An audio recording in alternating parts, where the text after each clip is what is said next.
Peticionar é o ato mais importante no exercício da advocacia.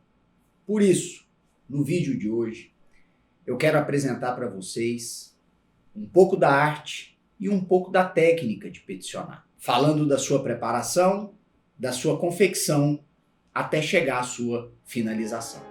Vamos lá?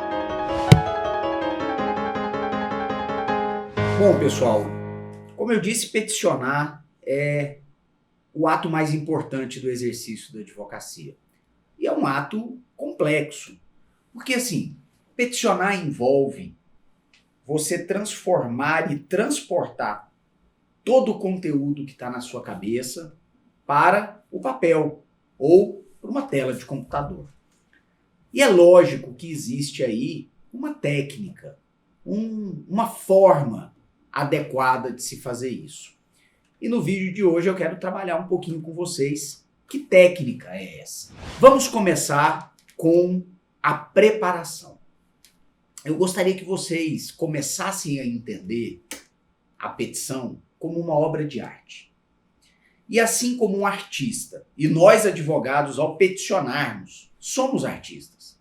Assim como o artista separa o seu material cuidadosamente antes de iniciar o trabalho, nós advogados devemos fazer o mesmo.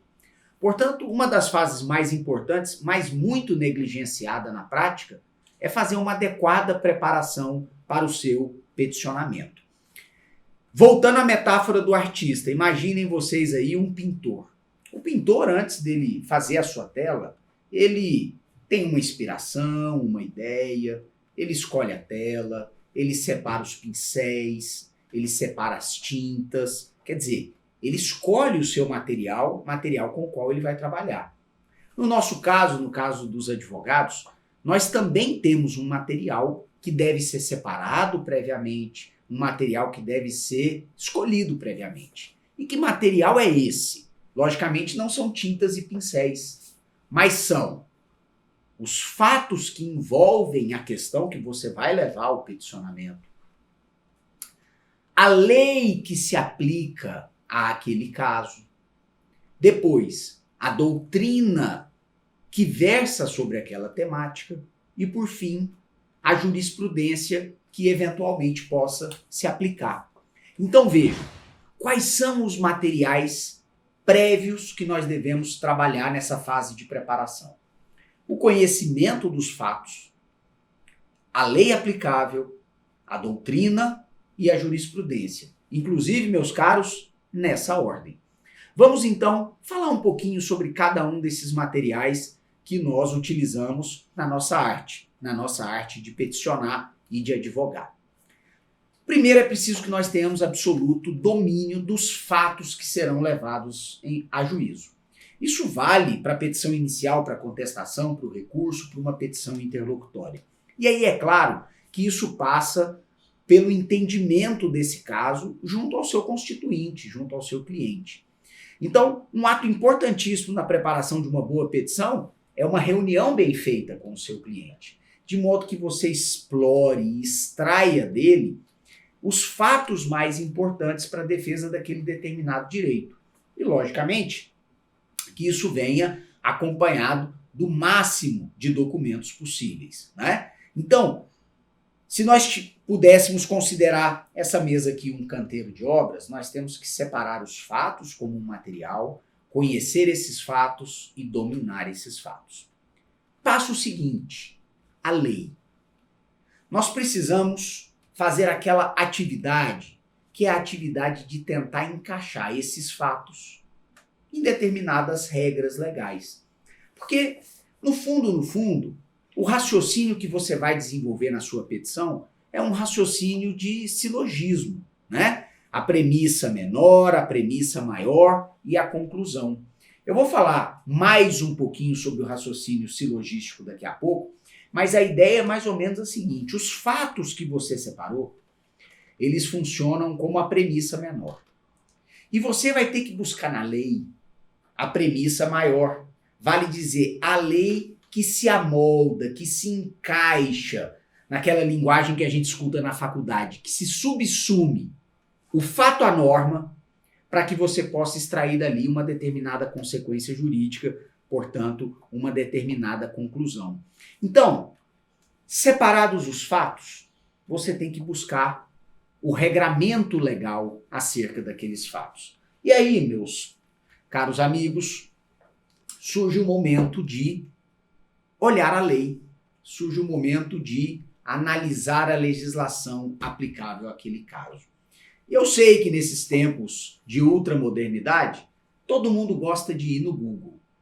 Mas eu recomendo, já que nós estamos aqui num vídeo sobre instrução na arte de peticionar e na técnica de peticionar, eu recomendo que vocês se acostumem ou se reacostumem ao manuseio dos códigos. Podem me chamar até de pertencente a uma escola antiga, mas eu considero que não há nada mais interessante para um advogado do que o manuseio do código, do que esse tato e contato com a lei. Vocês vejam que eu abri aqui, inclusive, a esmo, né? Esse vademecum que fica na minha mesa, e ele está todo sublinhado nas matérias que me parecem importantes. Então, a ideia é, imaginem que vocês estejam com uma questão fática que verse sobre contratos. Pois bem, qual é a primeira coisa que você vai fazer? Abrir o Código Civil. Você não vai no Google digitar contratos, etc. e etc. e buscar lá a solução que o Google traz para você. Não. A ideia aqui é você cada vez mais formar o seu raciocínio jurídico. Portanto, você tem que ir na fonte primordial do direito. E a fonte primordial do direito é a lei. E no caso dos contratos, a fonte primordial é o Código Civil na parte de obrigação e contratos. Então, a minha sugestão é você abrir o Código Civil, localizar o capítulo que trata dos contratos e ler os artigos pertinentes àquela questão fático-jurídica que está sobre a sua mesa. Vejam, essa é uma atividade que no começo, principalmente para quem não está acostumado, pode ser um pouquinho dolorosa, mas é a melhor forma de você desenvolver o seu raciocínio jurídico. Portanto, primeiro material separado os fatos jurídicos que importam. Segundo material, a consulta à lei e sempre aquele raciocínio, aquela tentativa de fazer o encaixe de uma questão fática na disposição legal que a acomode, que a abrace, para dali procurar extrair essa ou aquela consequência jurídica. Muito bem. Digamos então que você fez essa atividade e que você foi lá no Código Civil e leu os dispositivos relacionados àquela matéria contratual. Ao final desse estudo da lei seca, você já vai ter uma ideia sobre a situação jurídica que está sendo analisada. Você vai formar sua convicção. Claro que é uma convicção ainda incompleta. Por quê? Porque a interpretação da lei não é uma interpretação fácil, mas é importante que você tente fazê-la na medida em que, a partir daí, você vai, como eu disse, treinar, vai tornar o seu raciocínio jurídico cada vez mais rápido, cada vez mais habilidoso, aquele raciocínio cortante que todo mundo quer ter. Pois bem, feito isso, aí é o momento em que eu recomendo você separar o terceiro material. O terceiro material é a doutrina. E aí você vai buscar lá na doutrina os comentários que os estudiosos fazem sobre aquela matéria, no caso aqui do nosso exemplo, a matéria contratual. Por exemplo, aqui na minha mesa eu tenho um código comentado, já que nós estamos falando de uma matéria de direito civil, eu tenho um código civil comentado, e essa é uma das doutrinas mais úteis nesse momento.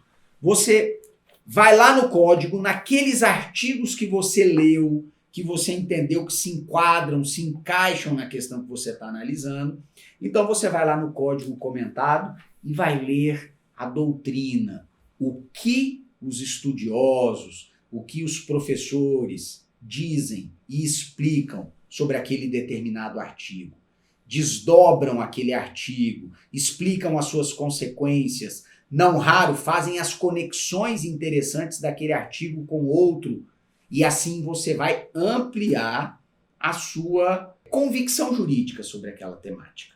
Bom, dominados os fatos, analisada a lei e, eventualmente, escolhidos os dispositivos que se aplicam àquele caso, aprofundados esses dispositivos com os comentários da doutrina, é a hora de você separar o último material. E o último material é o fechamento dessa nossa fase de preparação, que é a jurisprudência. Hoje, e aqui não é o momento de tratarmos disso, mas cada vez mais nós temos no processo brasileiro, no direito brasileiro, uma vinculação ao sistema de precedentes. De sorte que é muito importante você conhecer a jurisprudência que é aplicável eventualmente àquele caso. É a hora de você consultar o tribunal ao qual você está vinculado na sua atividade advocatícia. No meu caso aqui, por exemplo, eu estou sempre consultando os julgados do Tribunal de Justiça do Estado de Goiás, pois que é perante o Tribunal de Justiça do Estado de Goiás que deduzo as pretensões dos meus constituintes. E, obviamente, se a matéria for de lei federal, Superior Tribunal de Justiça e seus precedentes, e matéria constitucional, Supremo Tribunal Federal. Encontrou a jurisprudência, você vai separar uma, duas ou três, não mais do que isso, que sejam aquelas que efetivamente se encaixem no caso. Não interessa e nem é adequado, meus caros vocês, citarem em petições jurisprudências que não têm a ver com o caso exatamente, ou que sejam tão elementares que não precisam ser juntadas. A jurisprudência que deve ser citada numa petição é uma jurisprudência que mostre para o julgador que aquele caso ali foi examinado previamente por um outro juiz ou tribunal e que a solução jurídica dada é aquela ou próxima àquela que você propõe no seu peticionamento. Então pronto. Agora nós temos aqui no nosso canteiro de obras todo o material que eu digo que é o material de preparação. Domínio dos fatos, conhecimento dos fatos e documentos, o estudo da lei, aprofundamento na doutrina e a escolha da jurisprudência. Agora sim, nós vamos nos sentar para fazer o peticionamento. E aí, a petição ela tem uma forma, o endereçamento, a qualificação, que são questões que virão em vídeos posteriores e em aulas em que vamos nos aprofundar. Mas agora me interessa explicar para vocês a estrutura básica de uma petição. E a estrutura básica de uma petição é a seguinte: apresentação do caso, da questão fática. 2. A fundamentação jurídica, que é justamente aquela tarefa de encaixe entre o fato e a regra, e uma conclusão que nada mais nada menos são os pedidos e requerimentos que se faz ao fim da peça, com as consequências jurídicas decorrentes do encaixe do fato na norma. Então vejam que a estrutura de uma petição é uma estrutura eminentemente silogística, como eu disse antes. O que é um silogismo? Uma premissa menor, uma premissa maior e uma conclusão. Trazendo o raciocínio silogístico para o peticionamento, o raciocínio da petição, a estrutura da petição é essa. A premissa menor é o fato que você vai apresentar em juízo. A premissa maior é a lei à qual o fato se amolda, ou as disposições legais às quais os fatos se amoldam. E a conclusão, que é o pedido final, as consequências jurídicas que se extraem disso. Então, a estrutura de uma petição inicial é basicamente essa: narrativa dos fatos como premissa menor, citação da legislação como premissa maior e a conclusão. E aonde entra a doutrina e a jurisprudência? Entra aqui nesse segundo momento, que é o momento em que você está dizendo que aquele fato tem encaixe numa determinada regra legal, porque aí você propõe esse encaixe e aí você vai dizer que a doutrina do professor XYZ corrobora aquele raciocínio que você propõe. E também a jurisprudência, os precedentes sobre aquele caso, fazem o mesmo encaixe e extraem, portanto, as mesmas consequências jurídicas desse encaixe.